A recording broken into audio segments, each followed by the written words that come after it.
better never ends. In health, in performance, no matter your starting point, you can always strive for better. My name's Charlie Goodchild, I'm your host, and this is the Better Never Ends podcast. We've made it our mission to share with you the expertise and wisdom of role models and leading experts in their field, teaching us about how we can be better, telling stories about their journey to better, and inspiring you to discover yours. Welcoming the audience back to another episode of the Better Health podcast. We're going to be talking a lot about running today, so hoping you all get a lot of value from this conversation. We've got Aidan O Flaherty with us today. Also has an alias as well, and I guess it kind of gives away our subject straight away. The Irish Physio, and he's someone I've been speaking to on and off online for probably around 5-ish years, 4 or 5 years, and we very briefly met in person. But this is a long time coming, I think, this conversation. And we have spoken about running before on this podcast. We have spoken about physio regarding running as well. So we very deliberately tailored our plan to something a bit different and probably going a bit deeper than the typical running-related physio podcast here. So I'll bring Aidan in now to share some of his journey around how running helped him. So really interested to hear from Aidan what it is that running brought to your life, and how might the audience then learn a bit from that.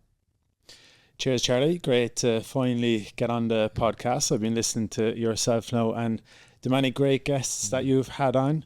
And like you said, we've spoken on and off through social media for 4 or 5 years. And obviously me being, let's say, a keen interest in running related injuries, and then your side with kind of chronic pain, etc.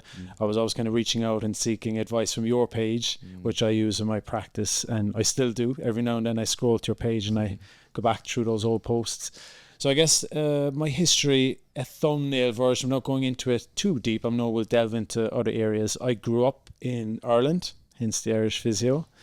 And my background is in football. I played soccer in Ireland. I played that as a young fella growing up, and it was everything to me. I didn't really care much about my education. It was all I want to be. This was my career. This was my purpose. And then played with a professional football club. Had what was an incredible couple of years, and then injury struck, ACL, and then a repeat ACL injury after 5 months, which nowadays is a lot different. So after that, I was about 19, and then my career in football pretty much ended, and I walked away from it. And then following on from that, to get into physiotherapy, I had to do a pre-nursing course to get into a course that allowed me to get into physio. So it was a real kind of a whirlwind. And I went on to study exercise physiology for a couple of years, and then on to physiotherapy in Brighton, and then post-grad in London. But throughout that period, I had a lot of personal issues that a lot of people, well, some of those close to me knew, but most of them didn't know. So I really struggled with a gambling addiction for, I would say, about from the age of 20 to 30, so all of my 20s. And pretty much those closest to me didn't know. Everyone knew that I had an issue with alcohol in terms of, you could say, a bit of a gateway, and I was that kind of life and soul at a party. If when Aidan's drinking, it's going to be a good night. I never was the person that would wake up and think, oh, I need a drink. It was just a case of when I had a drink, I struggled to stop, and then that led to other things. And yeah, but it was the gambling was perhaps one of the biggest secrets of my life for almost 10 years. And I'm sure we'll go into that in a bit more. And from that then got into endurance sports after my football career. Rode in London Rowing Club, moved to London, rode at a very competitive level, was dealing with all of these other issues, and then following off from that got into running. And then for the last maybe 6-7 years, my whole career has been around building up a platform and profile as a running expert, if you like. And the timeline there of your football career ending in your late teens, just coming into your 20s, and you saying your gambling addiction started to take hold in early 20s. Am I being so bold as to say it was filling a hole for you? No, I don't think so. I'll never forget my first bet. I was still playing football at the time, and it was a guy who I would say I was very friendly with at the time, and I still know this guy now. And he used to train horses, and he just during Cheltenham took us along after training session. Oh, we'll do a bet. Had no idea about gambling at this point. And then I'll never forget that day. And following on from that, I think after I had those injuries with football, although before I had those injuries, I was still gambling. So I think once I stopped playing football, I didn't know what to do with myself. I don't think I just walked away from the game. I couldn't watch football. I couldn't go to watch my brother play. I couldn't go to watch friends playing. And I think definitely if you looked at the amount of time I spent gambling, it was kind of similar to the amount of time I was training for football. So it definitely filled something. It's a bit of an escapism for me. I loved it. Even though when I think back, I loved the buzz that it gave me.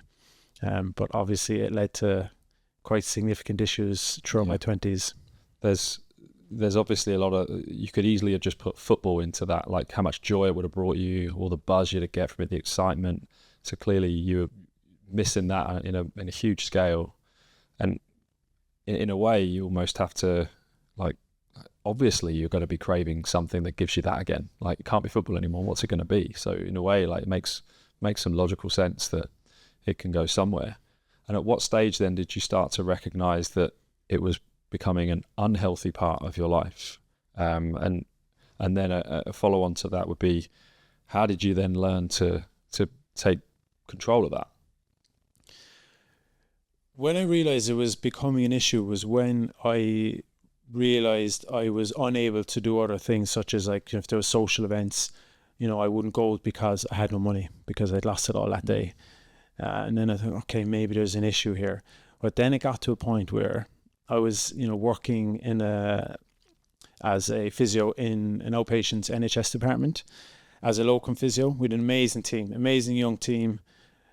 You know what it's like in the NHS, you're seeing 15, 20 people a day.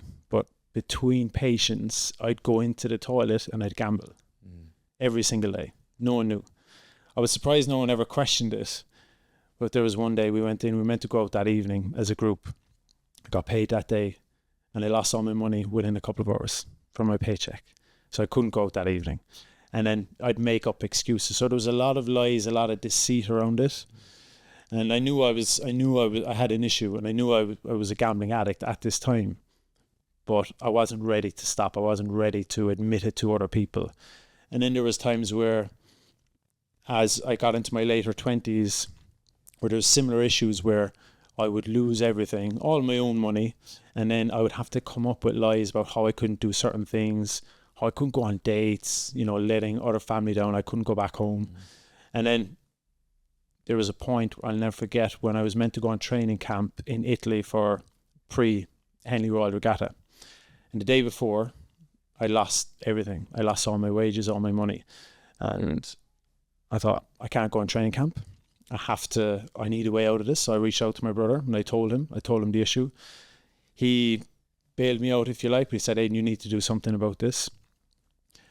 Went, did the training camp, and then there was a similar issue again a couple of months later. And then at that point, I was like, I don't want to admit that I've done the same thing again. So I had a lot of like suicidal ideations, just, thoughts. Oh, if I do this, don't have to worry about getting out of this. I don't think I would ever went to have gone that far, but these thoughts were very intrusive and they were sometimes on a daily basis. And then there was one point where I was working as a physio in the NHS and private practice. And it just got too much. So I can't keep doing this.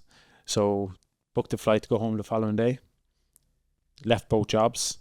Imagine you have a full clinic list. And then, my parents said, look, come home, let's put you into rehab. And I went home and I went to Gamblers Anonymous and went to like 30 meetings in 30 days. And that was May 15th.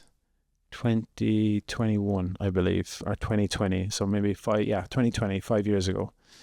And before my 30th birthday, and that was the last time I ever placed a bet. And my life has been significantly better ever since.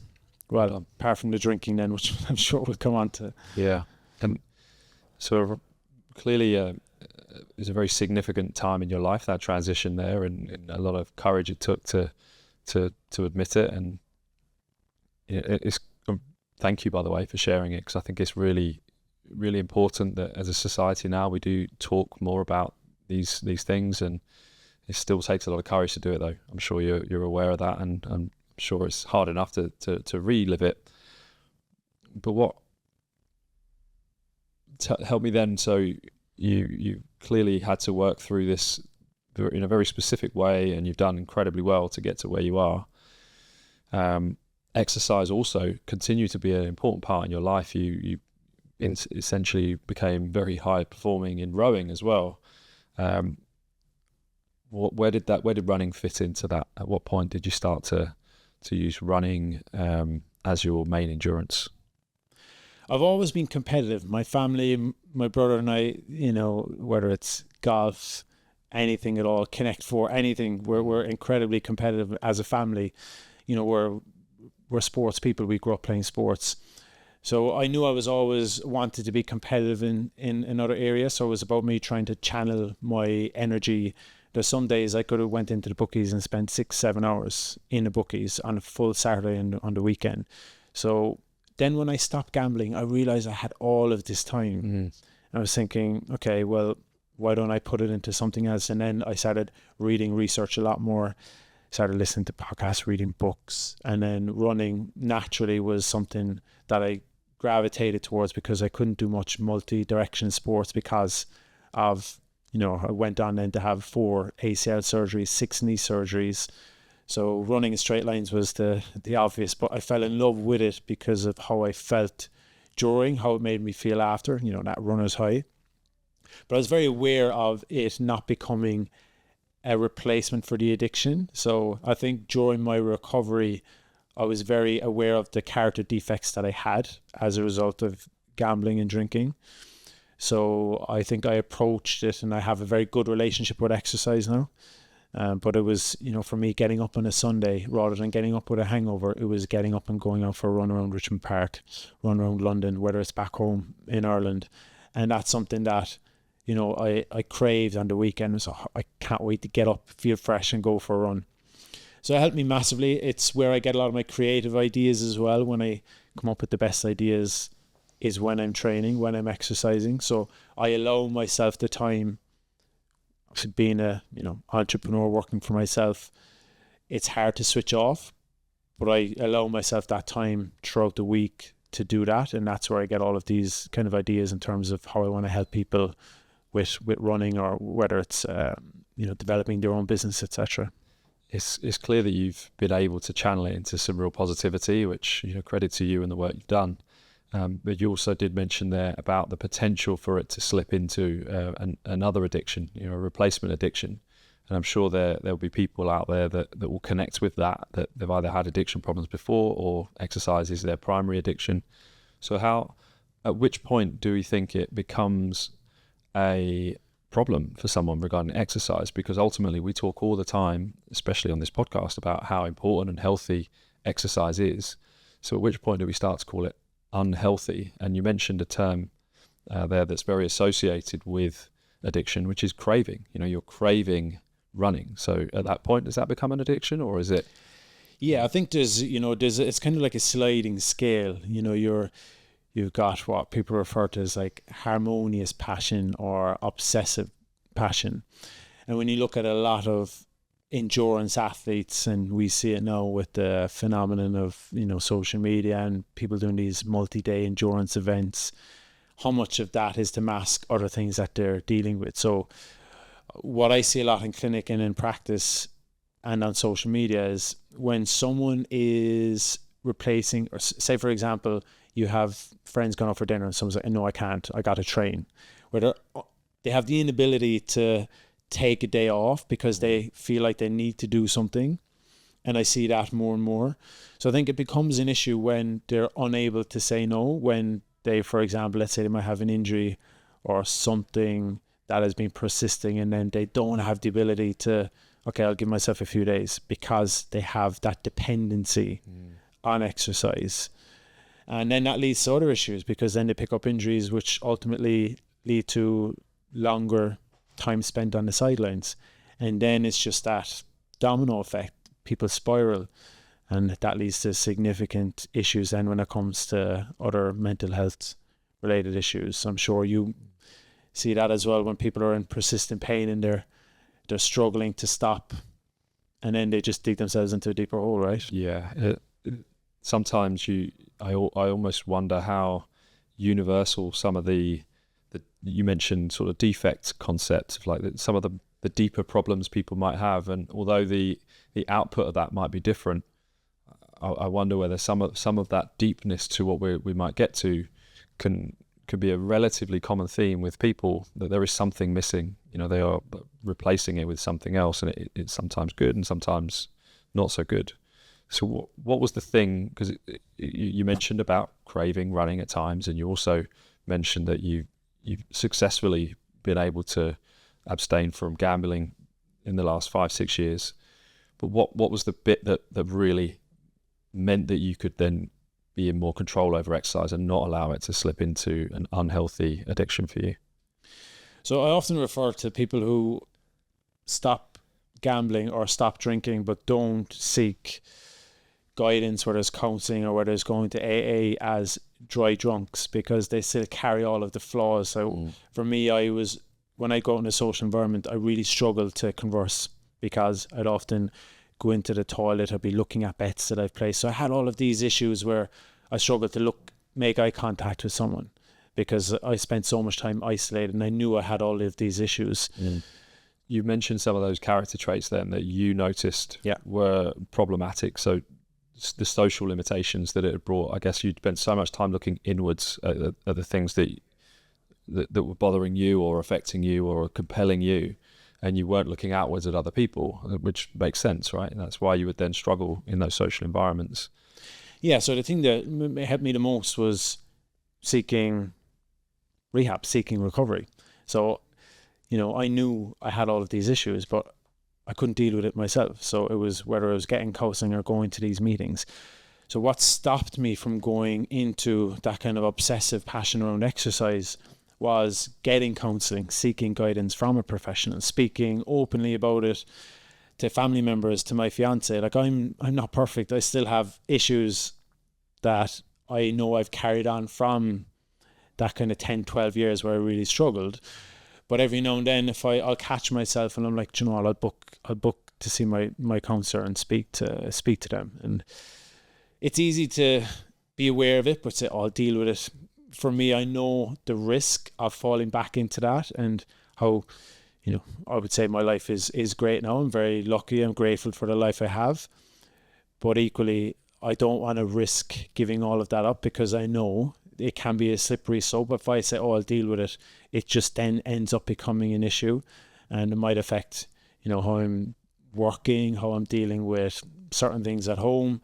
So yeah, for me, it is seeking that professional guidance. And this is where my opinion is when I see things on social media around, which I think it's great, by the way, like people advocating mental health, but sometimes it's kind of becomes like preaching. You should do this, you should do that. Everyone's on their own, it's individual journey, and how I deal with something is very different to how you might deal with something. But it's finding what works well for us. If you just bottle something up and don't speak about it or don't deal with it, it's going to come back. And it's similar with running. When someone's got an injury, if you don't do anything about it, it's likely going to come up again, and often worse than what it was previous. Yeah, I often talk, in fact this morning in a session I spoke about this concept of the downward spiral that happens. This was in a persistent pain case, but I think the same would be true of a running related injury case. It's like the obvious way of dealing with a chronic injury, or an acute injury, is to rest and avoid. As a result, you decondition a little.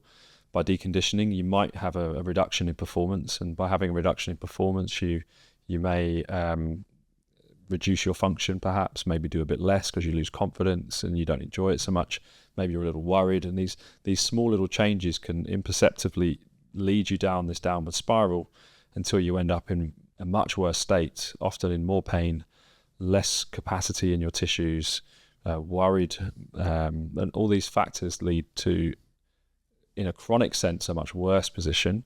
In an acute stage, it makes sense. Avoid, allow recovery, and then build back up again. But if you don't do that build back up again, or the pain has persisted beyond what it normally would, which can happen, you end up in this downward spiral. The same might be for someone running, right? If they have an injury with running, they avoid running for a while, they maybe try and go back to the same level of running, their capacity has dropped, so they can't do as much, so they have a re-injury, and that downward spiral can kind of creep, and before they know it, they're a year down the line, and they can't run around the block because they've not run and they've got this injury problem. So essentially what we're coming at here is, if there is a problem that seems to be persisting beyond a normal acute injury, there is likely going to be some form of process that needs to be followed in order to build that person back up, however far they've gone down the downward spiral, to build them back up. And in a way, we're using running here as the thing, or pain as the thing, but it may well be the same for someone's mental health problems as well. What is the first step in your recovery to help build yourself back up that spiral? I hadn't really ever thought of it necessarily as universally as that, but I do believe there is something in that. Yeah, you can relate it to so many different areas in life. And, when it comes to running, we all have a certain capacity. I'm sure you might have heard of Scott Dye's envelope of function. Your envelope might be greater than mine. You've recently just run a marathon, 3:30 something. So when we have an injury, that capacity will naturally reduce, and then it's setting expectations to build that capacity back up. And rest is not best. It's needed for certain types of injuries, but in order to build that capacity, same thing when I'm dealing with a time where I'm struggling mentally. In order for me to build that capacity back up, I need to work through certain things. And like I said, how that is for me might be different to someone else. And then it just helps me then with getting back to, my daily functions, daily tasks, and just being a better person in general. And often when it comes to runners want to run. So when you tell them that, look, you might need a period of reduced running. Not many running injuries require full cessation of running, but some of them do, particularly bone stress injuries. But with runners, is then you can start to see those who have that exercise dependency, when they have the inability to back off. And then it's building that rapport and helping them understand, but also making sure that they're speaking to the right person. We've all got a certain scope of practice of what we're good at. You might be better dealing with that kind of psychological factor than I might be, but it's making sure then that we do put them down the right path in order to get resolution or to deal with what they're dealing with. Because like I said, ultimately if they don't, it's just that they're on that kind of conveyor belt, and it's going to come back, and they're going to pick up an injury again. And we've spoken about the dangers of the obsessive exerciser, the one who maybe doesn't listen to warning signs, and they keep exercising despite the signs that their body is struggling. And you also mentioned there about bone stress being one of those where you might need to completely cease running. Are there any other injuries that are more common with people who have an obsession with exercise? Yeah, I mean, it's the typical repetitive strain, right? If you look at running related injuries, the most common ones you'll see are patellofemoral pain, medial tibial stress syndrome, or Achilles tendinopathy or plantar fasciopathy. These are common overuse injuries. So for me, I would say things like knee pain is a common one. But from the other one, I would say the big one is it is that bone stress type stuff, because often there's a element of disordered eating or eating disorder, whatever term you prefer to use. There's an element of that, and that is also linked to bone stress, things like relative energy deficiency or low energy availability. They have so much calorie expenditure, they're not taking enough in, and then we know that affects bone health. So a lot of times when people come in and they're picking up these signs of bone stress injuries, not all the time, but often there is that exercise dependency. And then what's linked to that as well is the fueling, or the inability to fuel sufficiently, which ultimately leads to poor bone health. Can you give us a bit more detail about RED-S, relative energy deficiency syndrome? Because it's, I still don't think it's well known enough, and its impacts can be quite, really quite disastrous for people, and often goes undiagnosed for too long, and as a result, people don't acknowledge really what they need to do in order to recover. And I imagine very common with these obsessive exercises. It's an area that I'm very passionate about because it's probably the highest case sort of injuries I get are bone stress injuries, because I get a lot of competitive runners come in. And when you look at relative energy deficiency, or REDS, we'll refer to it as, previously known as the female athlete triad, but now we know it affects males as well as it does females, although females more. It's insufficient calorie intake. So when we're training, we're expending calories. When we're not getting sufficient calories in, then we're going to enter into low energy availability. And then the longer we're in that, it leads to REDS, which has significant impacts on hormonal function, physical function, mental, cognitive function. And it can lead to quite disastrous effects. And some people don't realize the significance of this, and this is something I kind of wanted to bring up and have a chat with you as well, was around what we're seeing now is this, it's like a new era of the multi-day sports, particularly on social media. It's like everyone is trying to one-up each other. No, I'm not. I think it's amazing. I love performance. I love human performance. I love seeing people push the boundaries, but when does it become too much? Because you see people who are running on stress fractures. And then you have most of these people who are doing this stuff on social media, they have a team around them. So they have great physios, medical doctors, nutritionists. But then you get the people that are watching them that are replicating what they're doing, but they don't have any of this. And how much of an impact is that having on these people who are watching these people on social media? So just playing devil's advocate and creating a conversation around it, because I think we're looking at it and we're putting these people on a pedestal, but then we're not looking at the other side of it. And we don't have the research yet, but I'm sure as the years go by, we'll get more research on this, because I think I see it having a significant impact on a lot of young athletes. If you have the right people around you, you get the guidance and the support, and you get the interactions between your team in order to get the right dose of each part. So how much you're pushing, how much you're consuming, how much you're sleeping, all of these things that are actually quite complicated in the end, in a situation where it's a multi-day challenge. And, you know, as you're aware, I've supported people within those sorts of challenges. And even when they have all of that around them, injuries still happen. And I guess there is a choice that that individual has to make around whether they keep going and push on. But in the absence of having all that support and an awareness about it, and then where do they go from that? Where do they go? Like, if they can't afford to then work with a physio to then solve the problem on the other side, that could quite easily become a chronic problem.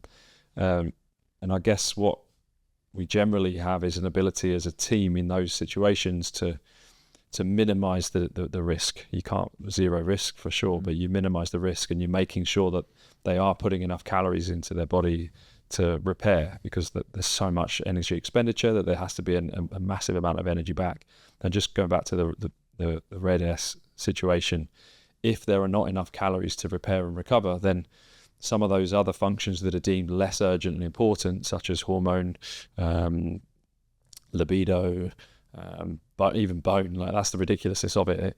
Those calories are extracted from bone in a way, and muscle repair. All those things are deemed not as important as making sure they can run again. And in the end, one of those systems will malfunction, which is what then leads to RED-S.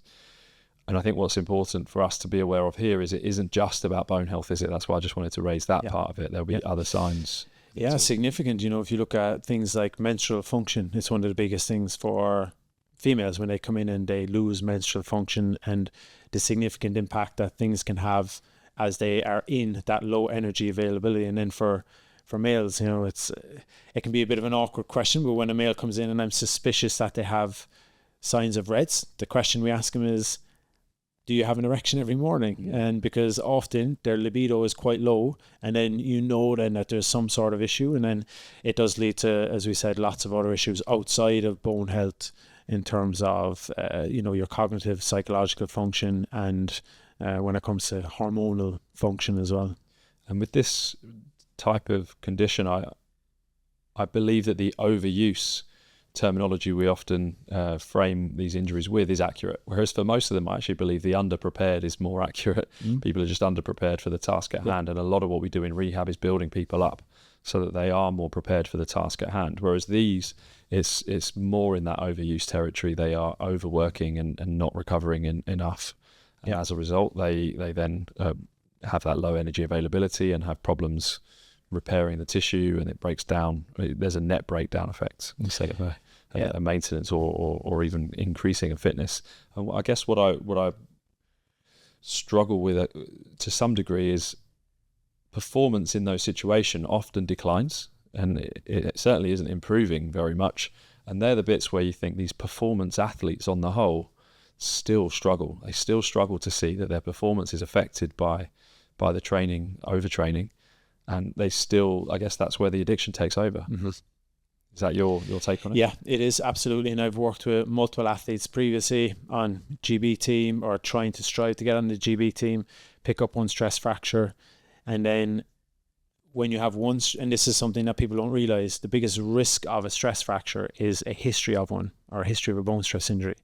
So when you have one, your chance of getting it again multiply. So often within the first 12 months, you'll see that anything from 50-60% of people will tend to have a reoccurrence.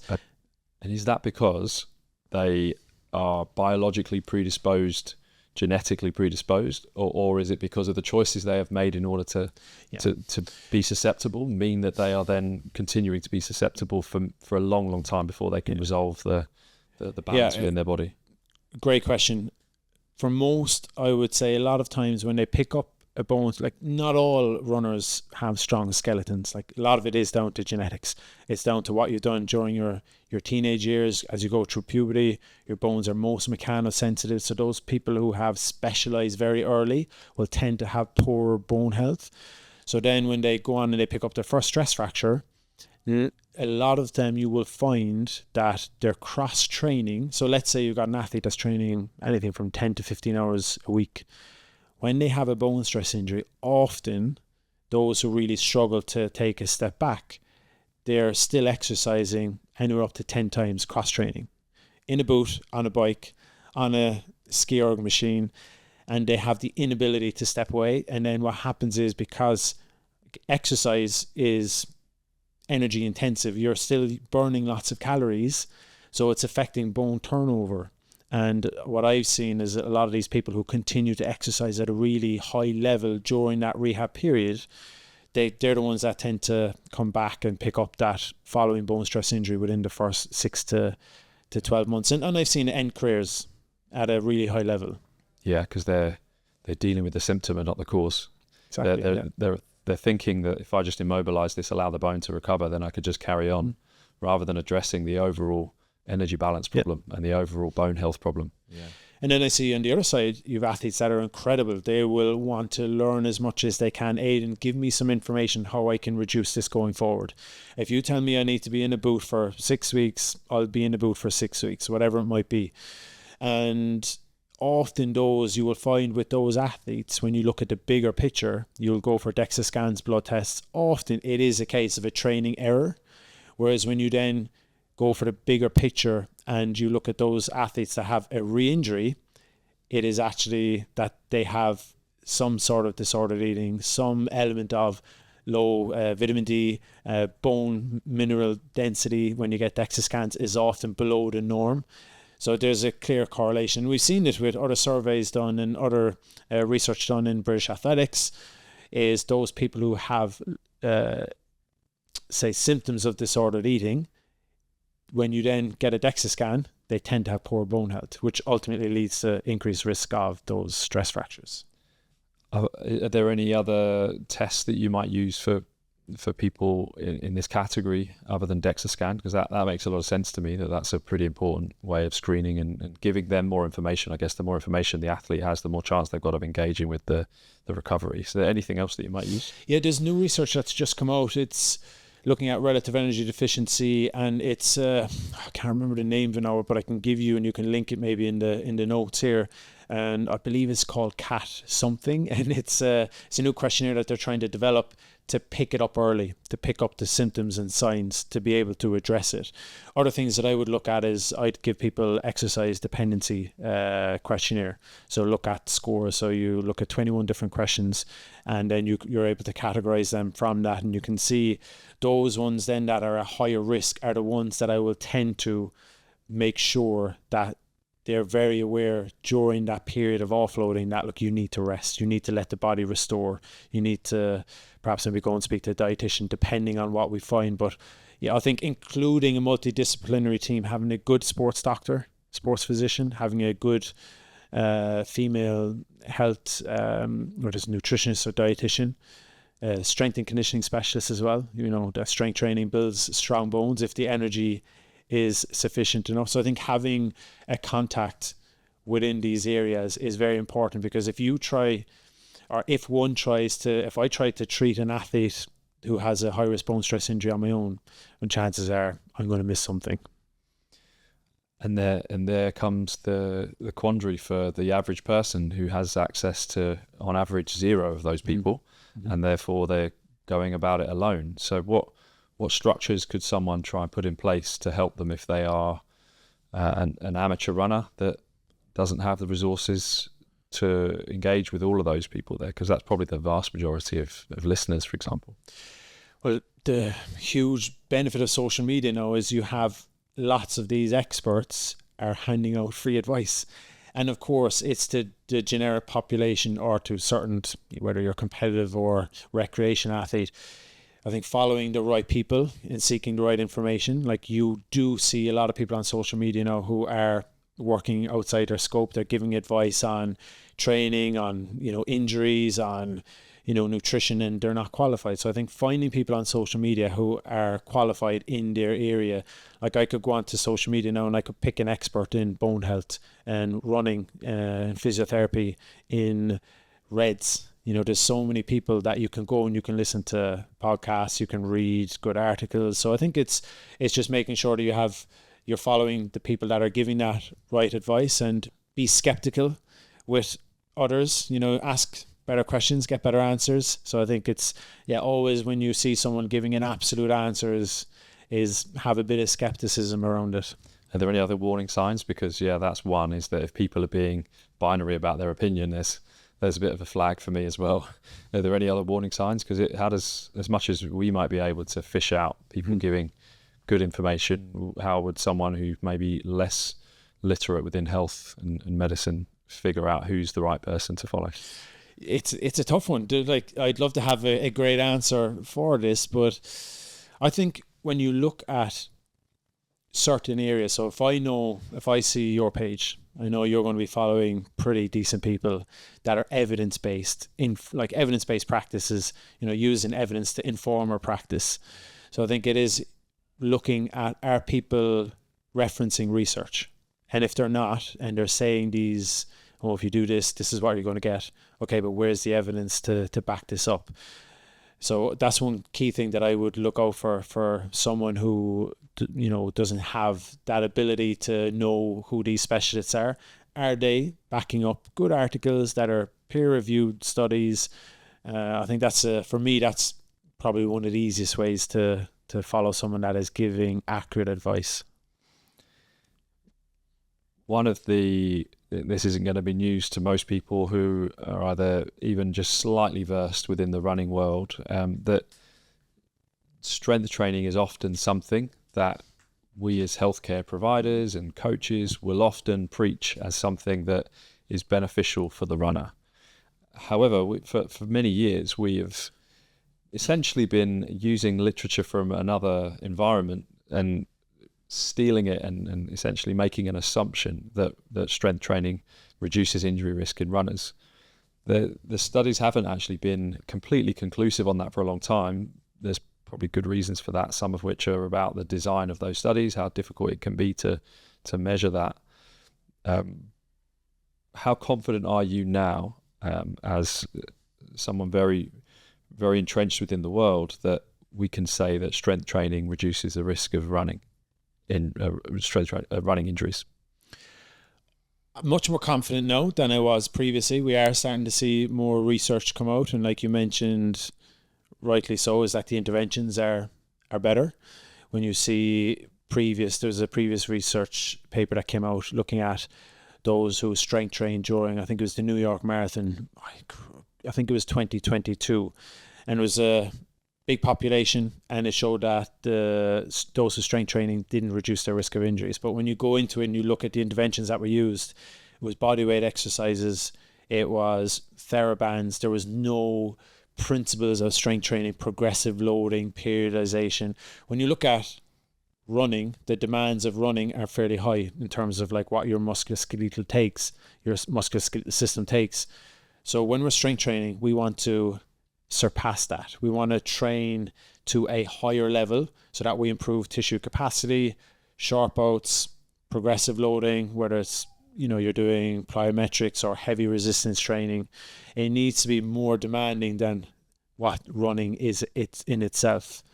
And we're seeing more interventions now that are being used that are showing more promising results. So I can say with higher confidence that if you really said, Aidan, put a gun to my head and say, does strength training reduce the risk of running related injuries? I would say yes. And what we can be much more confident about is the benefits to performance. And that's often actually the thing that most of my patients are keen on. They want to run a bit faster. So I like that we have that additional carrot, is that we can say, hey, look, we're pretty confident it reduces injury risk here, and that's going to be a good thing for you and your running career and longevity. However, in the short to medium term, there's a good chance that you'll feel your running performance improves. So what kind of stats do you have, and what kind of confidence do you have around performance for strength training in runners? So when you look at endurance running performance, the key parameters to kind of define someone's performance or ability, you're looking at your VO2 max, your velocity at VO2 max, so the speed you can run at that VO2 max, and also running economy. So when we look at particularly like half marathon to the marathon, running economy is the key performance indicator. And we know when we strength train, we can improve that depending on the research you use from anything from 8 to 12%. And also the velocity. So you can improve your speed at your kind of threshold, which is where things like the marathon are going to be run at. So we've got some great research out there from guys like Rich Playgrove in Loughborough is doing some great work on strength training and performance. And like you said, it's a great carrot to dangle in front of someone. If you look at the benefits, anything up to, like I said, 8 to 12%, depending on the research you read. Take 8% off your marathon time, and I think that's a pretty good selling point. So we can say with a lot of confidence, time trial performance, anything from 800 meters up to 3,000 meters, you see significant improvements in time trial performance. And there's a great study done by a group in Ireland, in Limerick. They followed collegiate athletes, so high-level athletes around that kind of elite standard, and they followed them over a 40-week period. So 20 weeks, heavy resistance training twice a week, 20 weeks in season where they focused on one session per week, looking at more reactive strength. And then the control group, they didn't do anything. And you can see the significant improvements at 20 weeks and those who strength trained and the performance benefit that you're going to get then off the back of that. But for the 20 weeks in season, your reactive strength can go up by 12%. And that's a key thing. What we see then with those who don't strength train, the reactive strength declines in season. So I had a great runner from Ireland, 800 meter, and one of the big things they were struggling with was at the beginning of the season, they'd peak, they'd get a PB. As the season went on, they got slower. And then with a year of strength training, it was the opposite. They started, because of that periodization and structuring their strength training around the races, they just got faster throughout the season. That's super interesting, because most athletes, no matter whether they're amateur or elite, will quite often kick back and say, I haven't got time, it doesn't fit into my program, I don't want to feel sore, all of these reasons that they'll give. How do you then, I guess firstly, the data is then compelling, because they can look at that and say, okay, right, well, there's clearly something in this. How does someone integrate it sensibly into a program then to not then miss out on the benefits of running? The mistake I see most people make is they'll start strength training a bit too late. So you sign up to a marathon, most plans you get now will be 16 weeks. and then they're like, okay, well, I need to strength train. So for me, it's getting that work done prior to you taking on that big training block. So again, looking at that research I mentioned, if you do, let's say anything from, let's say 6 to 8 weeks up to 12 weeks of consistent strength training prior to doing your block, or let's say 4 weeks out from your block, you can maintain it within that first part, then you're going to get on much better. Your DOMS, your delayed onset muscle soreness, will naturally, if you start strength training, expect you're going to be sore. Expect it's going to have an effect on your training. So put it in at a time where you don't have those high quality workouts where you're running at half marathon pace or 10K pace if you're running a 10K, or if you're doing a marathon. It's making sure that you periodize it within your strength training, and it's making it practical as well. You don't need to go to the gym and do 2 hours a week. You could split it over 4 sessions, 20 minutes. There's some great research where they look at doing 2 lots of 25, 30 minutes per week, looking at compound lifts, back squat, deadlift. That's sufficient enough to get the performance benefits. But equally, we hope it's going to reduce injury risk. And in order to get fitter, to get faster, you need to be available to train. Yeah.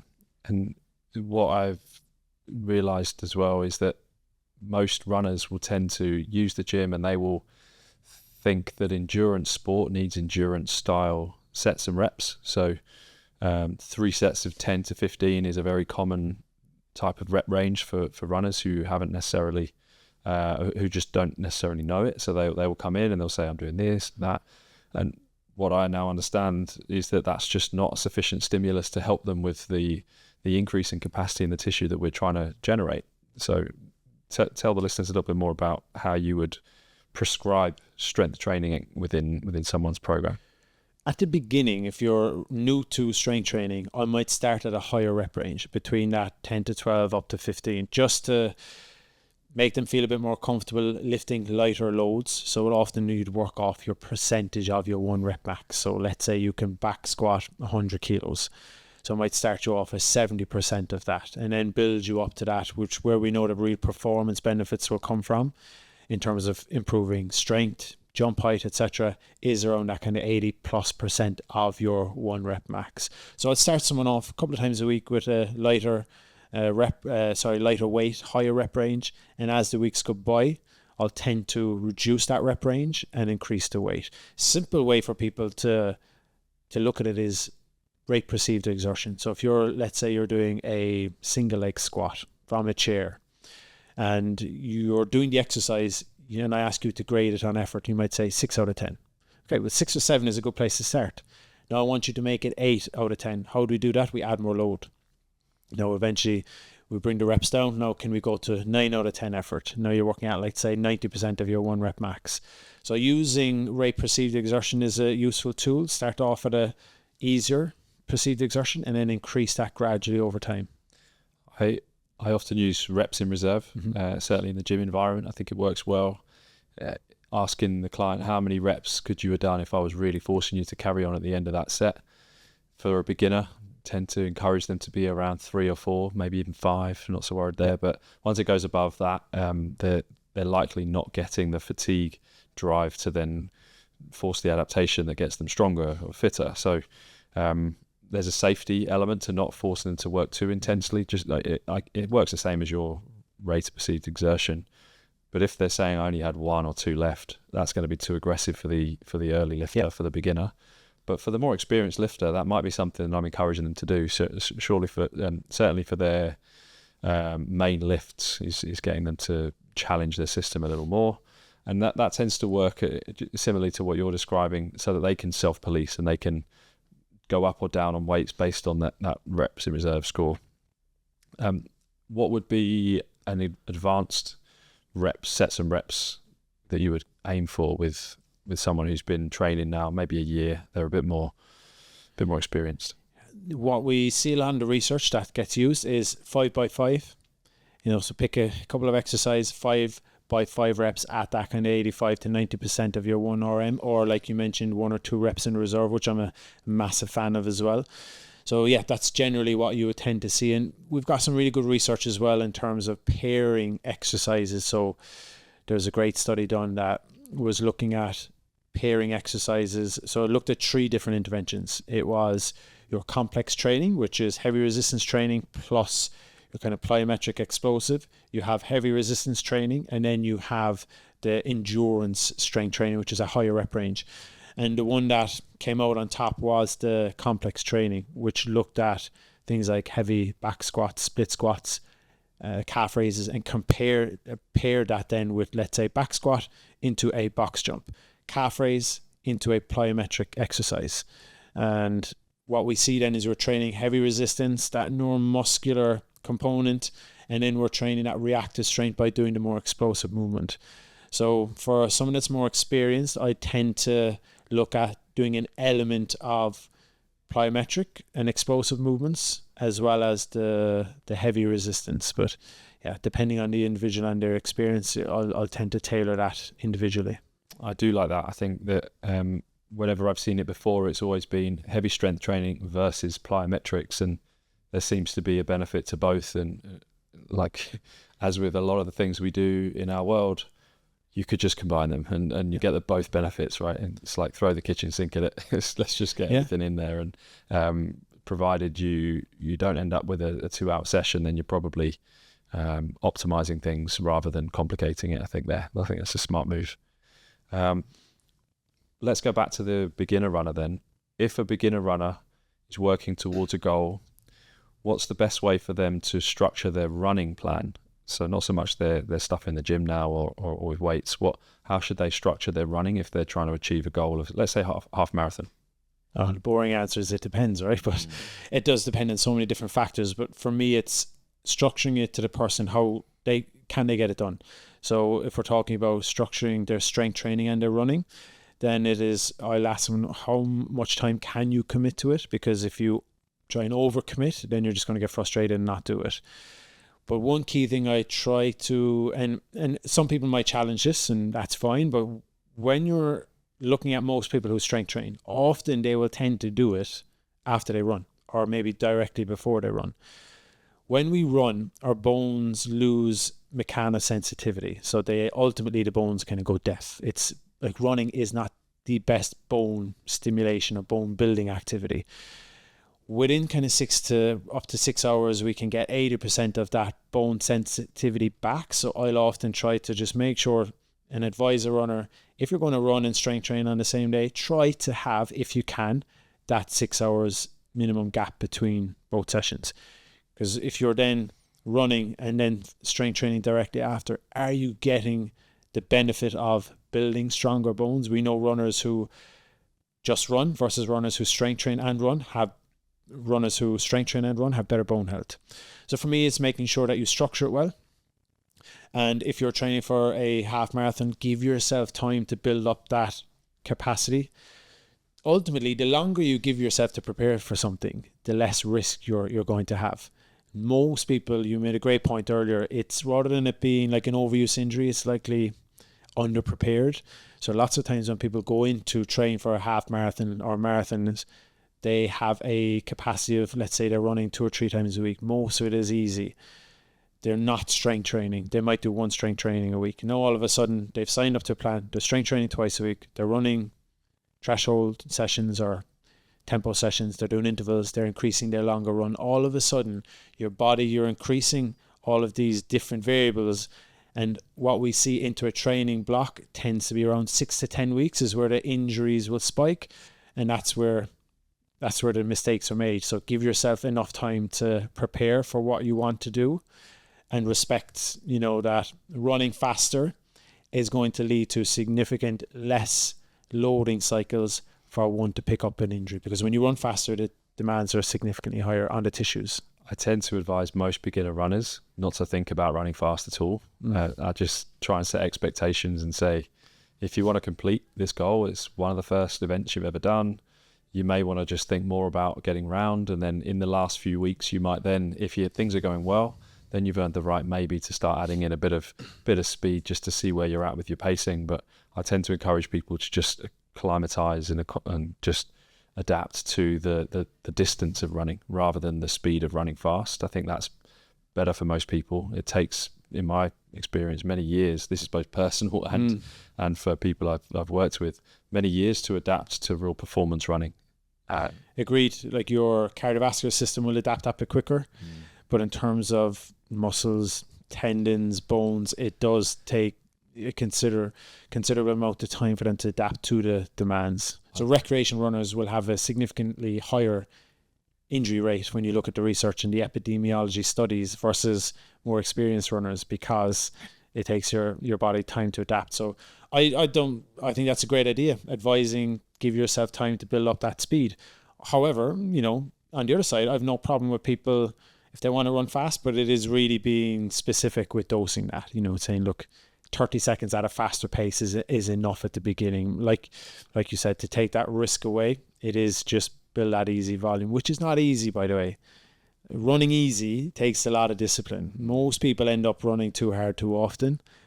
Again, speaking from my own experience, for myself, I'm sure you've been in the same camp as well. So it does take a lot of discipline. Yeah. The thing I'm just building on what you said earlier, because I think it's a very important point. I say a lot to new runners, your cardiovascular system will adapt and improve very fast. You'll be surprised at how much easier your run is the week after.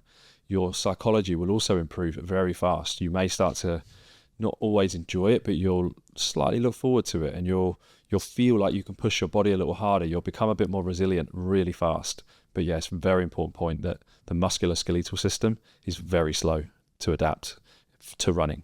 To the strength training, actually, it can adapt again relatively fast, but the tendons, the bones, maybe not so much the muscles, but certainly some of those other tissues, that they just take so long, and that's the bit that people should really be patient for. Just take your time with it, allow those systems to adapt. And that's why I believe the strength training is beneficial, because it speeds up that musculoskeletal adaptation process, makes them more resilient to the running load. Yep, agreed. So then let's speak about the advanced runner. I think this is where we can be a bit more scientific and a bit more detailed about what you might advise to a more advanced runner who's trying to PB, let's say, a marathon.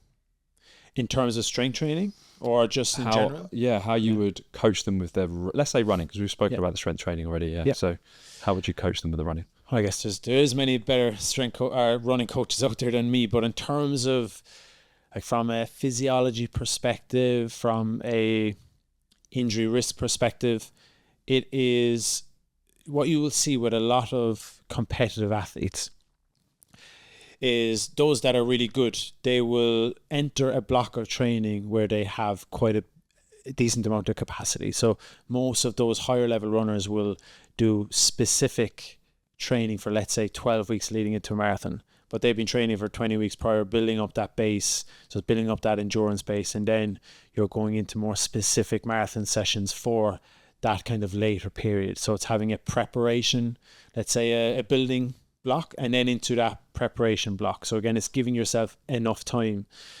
And when you are at more of an advanced level, what we see is naturally the higher the running volume tends to lead to better marathon times. So it is making sure that you have a higher percentage of your running done easy. Like you'll see there's different, you look at Dr. Steven Seiler, he's like the forefather of endurance training, and he has this polarized training principle: 80% at an easier intensity and 20% at a higher intensity. You've then got the pyramidal model, which is, let's say, 60% easy, 30% in that kind of middle, and then 10% at that higher. So it's understanding where your zones, I think, is important, or where your threshold is, etc. Understanding how to use heart rate, how to use data to effectively train in those. Like, you can't reinvent the round wheel. It's pretty much, most training will involve your base building, your threshold sessions, and then those higher interval or those marathon sessions. But it's how you piece those together is what's really important to get that outcome that you desire. I was lucky enough to spend a month in Kenya earlier this year, running amongst the best in the world, and the amount of specific work they do at race pace, really did take me by surprise. I think a lot of people, this whole run slow to run fast is, although I agree to some extent, in order to run fast, you need to practice running fast and running hard. So it's giving yourself enough time to be able to do that on the lead into an event. Yeah, each year I've been running now for, let's say, I'm pretty sure it's 5 years actually. So about 5 years I've been running relatively consistently. I've had a couple of small injuries, nothing crazy. And I came from rugby actually, lots of strength training, lots of bone mass, I would imagine, or bone density, I would imagine. And I'm pretty sure that was a reason why I was able to train without injury for a good few years. What I definitely noticed was when I focused more on increasing my running volume, lo and behold, my times got quicker. When I focused more, and as a result, because I was increasing my volume, I was running slower, listening to all the advice that I was reading and hearing. The zone 2 running certainly did work really well for me. This block just before the marathon, I'd done a really sustained year of consistent training, most of it at zone 2. By the time even when I was on holiday, I wasn't running really long because I was in somewhere too hot for it, but I was finding that just most days I would go out for a shortish run or a medium run. And then when I got back and I had a couple of weeks to go before the race, I thought I probably got one big training session in me. I spoke to a friend of mine, Alex Quinn, who's a very good running physio and coach. And he said, what do you want to do? Do you want to finish it or do you want to run fast? I said, well, I'm pretty sure I'm going to finish it. I'd quite like to run fast. I've trained a lot for this. Okay, here's the session. So he essentially gave me this just sub race pace session to do. Because I was asking him, do I need to finish the marathon? Do I need to actually run the marathon in my training in order to then build my fitness appropriately? Or do I just focus on the speed? So he said, do the speed because it sounds like your overall fitness is good. So I did a session which was 26k at just sub what I was predicting my race pace was going to be. And I just got so much confidence from it because it felt amazing. I felt really, really strong. I'd already started my mini taper by this point. So it was like, I think it was 10 days out from the marathon. So I'd already had about 3 days where I'd been relaxing and recovering. I just felt incredible. Felt so good. My legs felt really fresh. My pace was better than I thought it would be. So what it gave me was this real confidence to actually run the marathon faster. So I actually adjusted my race pace because of that training session. It felt great again. Like it really, really worked for me, I guess. So my question, there is a question, is when would someone benefit from running the marathon as a part of their training versus just below it, and when would someone be better focusing on race pace type training? It's a great question, and again, it is depending on the individual. But they have done research to compare those who ran 30, I think it was up to 32 kilometers versus those who ran 34 to 36. The outcomes were not different in terms of goal-specific times. Now, I think if you go to a more advanced competitive level, I do think specificity takes more. You do need to run, I think, more of your sessions at that marathon pace, and that goes into, again, going back to when I was in Kenya, we were running on this famous Moai Ben Road, which is this long stretch where you just get all of the top groups of teams running. We were running along and these guys were doing, 38, 40k sessions. And if you look at some Emil Kress, you see some of the training he's done. I think he came 5th in the London Marathon. First Brit for sure. He's not far off Mo Farah's record, and you look at his training and how much he does at marathon pace is quite significant. So I think for those that are more advanced, that have the ability to run high mileage, my opinion is that I think the more you do at or close to race pace, the better. And you've got to think as well, when you're looking at someone training for a marathon, you're training with a lot of fatigue, right? Because you're running, some people are doing double sessions. Even the competitive athletes now I see that have full-time jobs, they're running 120 plus K a week, some of them. So clearly they've got a lot of capacity. So it's just making sure you get specific and train with more specificity. But how much of that is actually at race pace, or how much of it should be maybe a couple of seconds off? Because if you get your taper right on race day, you don't have that fatigue. You've got the adrenaline of the crowd that are near you as well. And, if you're running London or whatever marathon it might be, streets are packed. So Sometimes you can afford just to come down a couple of seconds from your intended marathon pace because you're running at a quite high level of fatigue. But for me, I think the more you do at around race pace, it's looking at what kind of physiological adaptations you're after. To improve a VO2 max, you need to be 90+% of your maximum heart rate. Most of the marathon will be a run between your, what we call your lactate turn point 1, which is around 80% of your maximum heart rate, and lactate turn point 2, which is anything from 87 to 90% of your heart rate. So it's understanding where your maximum heart rate is. Most people will use 220 minus their age. Good at a population level, but on an individual level, it could be anything from 20, 30 beats out. So it's making sure you have an accurate maximum training heart rate. How do you do that? Good question. So the best way, when you look at the research, and again, Stephen Seiler has conducted some of this research where you look at training intervals, say anything from 2 to 3 minute intervals, pushing as hard as you can. Sometimes maybe if you're on a treadmill, a slight incline, maybe 1 or 2%, and taking your maximum heart rate from that. But it's making sure you're using accurate tools to do it. Using a wristwatch can be way out. Using a chest strap is much more accurate when they compare it to, when you're testing in a lab. It's the most accurate.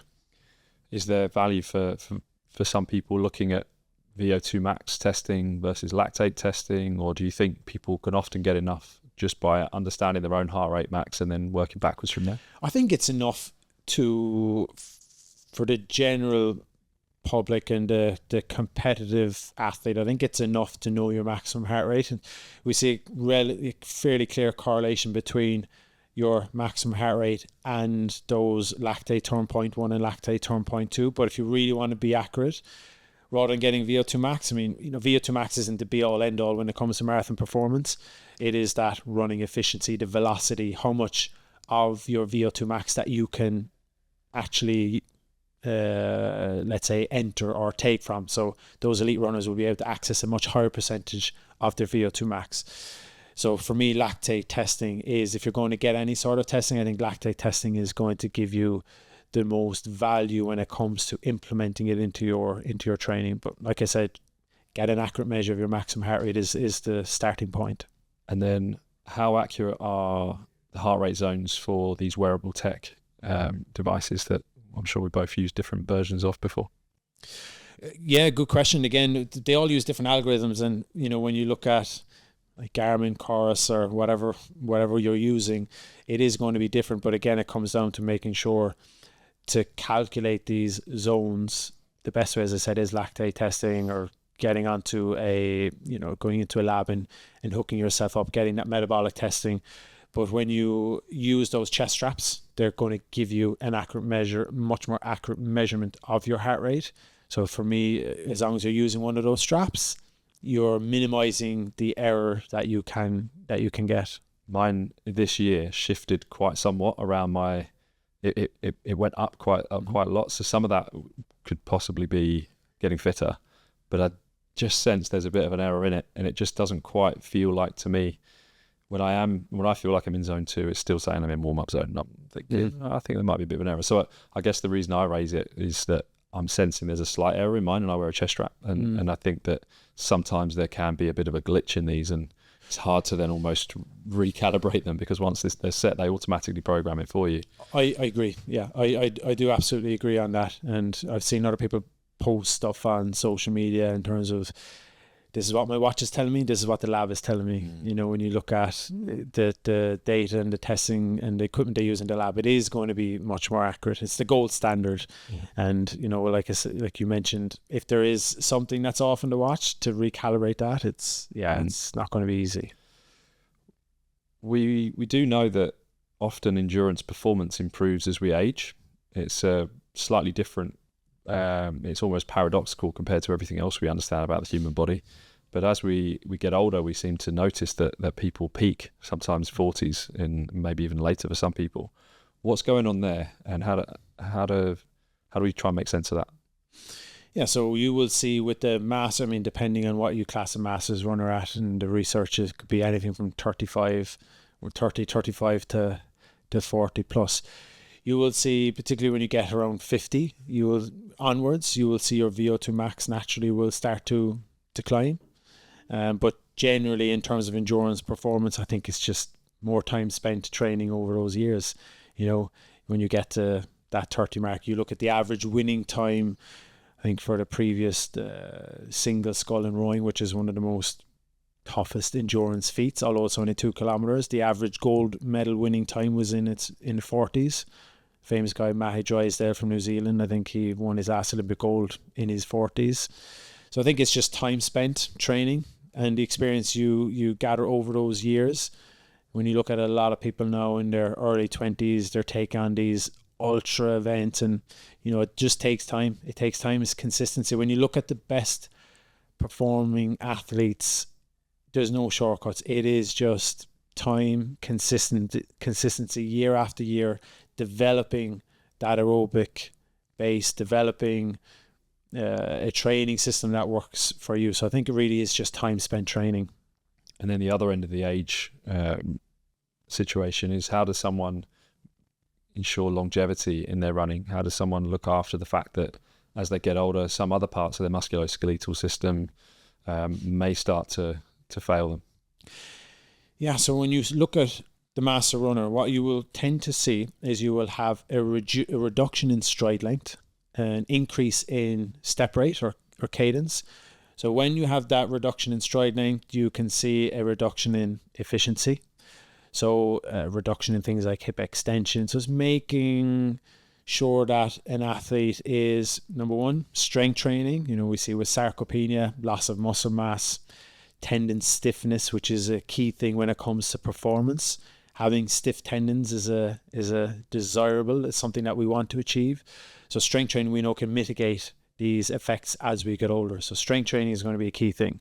And then for me, I think it's having a good use of training intensity. So running a little bit faster, running a little bit easier, etc. Lots of people, when they get older, they don't want to run fast because they think it's that injury risk. It sounds cliche, but if you don't use it, you lose it. You see most people when they stop playing football or multi-direction sports in their 20s, and then all of a sudden they pick it up again in their 30s after they've worked in their career, they've now got kids, they start doing 5-a-side. What do you see? Lots of soft tissue, lots of Achilles, lots of plantar heel pain. And it's because they've not been working on those things. So for me, I think sprint training is, I'm not aware of any research in this, but anecdotally, if you said to me, what is one thing that you can do to help a runner maintain that kind of capacity and resilience, it is running at a higher intensity for short periods, but it maintains those key qualities, as well as we mentioned strength training effectively. Yes, and another parallel with Alex Quinn, who I mentioned earlier in the podcast. He's a big advocate of some short, sharp hill sprints as well. Same concept, just to really use the system at its max, and help also kind of doubles up as a zone 5, get your heart rate right up. Agreed. Look, this has been super helpful. I'm taking a lot of this for myself, and I think it's really, really beneficial to hear an expert talk about these things with such clarity. So thanks for coming on, Aidan. Just to finish us off here, we recently rebranded our podcast to the Better Health Podcast, but we are still living true to the better never ends concept. It's still a driving force for what we want to do and what we want to talk about. What does that mean to you in your life? Enjoyment in what I do. For me, it is when I'm doing something, I'm doing it because it gives me a lot of sense of enjoyment. Like, I love getting out running, I love reading research, and it's a passion of mine. So I would say when you're doing something and you feel like you're no longer enjoying it, it's question, why is that? What is it for you that you're not enjoying? Is there a way you can change your perception on it? Like, when you look at, I'm so passionate about running, what it gives to people. One of my goals is to impart a lot of knowledge on people to help them on their own, running journeys, if you like. So I think, for me, it's just making sure that you enjoy what you do. It sounds cliche, but I love running, and I love educating people on running. And just try and maintain a healthy balance with not letting it become something that you become too dependent on. What's your next event? Oh, my next event, good question. I'm looking at either doing London Marathon or Manchester Marathon. They're both on the same day. I've got, luckily, a couple of contacts who have entered me in both, so I'm just waiting to hear back. But London Marathon will be the key one. And I like having goals that scare me a little bit. My goal is to qualify for Boston by 2026. So the big one will be Valencia end of next year to go sub 3:05. Got to take a lot of time off, but yeah, I want to have something that gives me a bit of purpose to train towards as well. Yeah, I wrote a list of some things I want to achieve by the age of 40, so that's 3 years away for me. And I wrote a load of scary numbers up on my whiteboard the other day in my gym, and mine was a sub 3:15 marathon. Yep. So that's a fair chunk off of what I've currently done at 3:38. But I've also added some real strength goals on there as well. So it means I've got to be really smart with my training in the next 3 years to try and achieve both some increases, quite significant increases in strength, but also some decreases in my running time. So maybe I'll share some more details on that in future podcasts and future online content. I haven't figured out yet whether I can actually do them. I just boldly wrote down a load of crazy numbers and thought it would give me some kind of moonshot to aim at. Because for me, if I don't set a goal, then I drift with my training big time. I think that's sometimes why I know it's quite healthy for me, is that when it's really targeted, and you used this terminology earlier about harmonious passion versus obsessive, it isn't obsessive for me. It's really harmonious. I'm very goal oriented. When I set a goal, I work towards it. If I achieve the goal, I'm happy. If I don't, I feel like I can learn from it. So I understand that it feels harmonious to me, and for others it might not. But yeah, I've set some pretty scary ones, and I'll reveal those at a later date. Just finally then, how does someone find out a bit more about you, Aidan? How does someone find you? The easiest way is through Instagram. That's where I'm most active with sharing, information, research, which is at the Irish Physio. And yeah, that's the best place for people to get in touch. Yeah, thanks so much for sharing your story today and for giving us so much of your time, and lots of really valuable stuff for listeners. Pleasure. Thanks for having me on, Charlie. Thanks for listening to today's podcast. This podcast is sponsored by Better, provider of health, wellness and performance services based in central London. You can book in for face-to-face services at either of our 2 clinics, one in Soho and one in the city. You can also follow us on Instagram at Better Never Ends, or head over to our website for more information about the clinics or the podcast at www.betterneverends.com. And of course, if you want to send us an email with any feedback, questions or suggestions for future episodes, then email us on podcast@betterneverends.com. And finally, thanks to Brian Long for editing the show. Without him, it's absolutely no doubt in my mind that these would never have seen the light of day. And it will allow this podcast to continue on for as long as I'll keep recording them. So thanks very much, Brian.